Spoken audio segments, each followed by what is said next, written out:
աշխարհում գոյություն ունեցող միջուկային զենքի 90%-ը գտնվում է Ամերիկայի Միացյալ Նահանգներում եւ Ռուսաստանում։ Եվ փաստորեն այդ երկու երկրները այդ հիերարխիայի վերևում կլինեն։ Եվ դա գալիս է հենց Թրամփի մոտեցումից։ Ինչու, որովհետև նա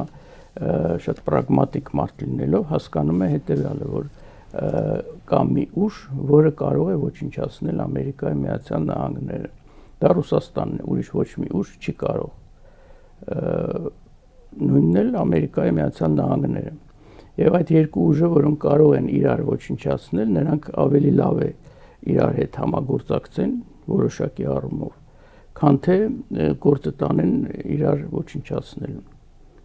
Այս է լինելու նոր աշխարհակարգի հիմքում։ Եվ ով ունի միջուկային զենք։ Միջուկային զենք ունենալը չի միայն, պաշարներն են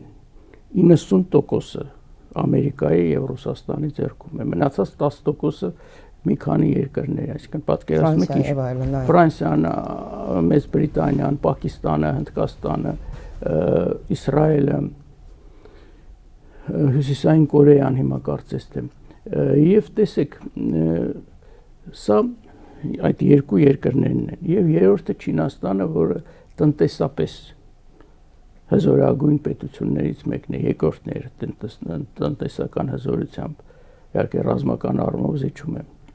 Միացյալ Նահանգներին, իհարկե Ռուսաստանին, եւ սա կլինի այս հիերարխիկ կառույցի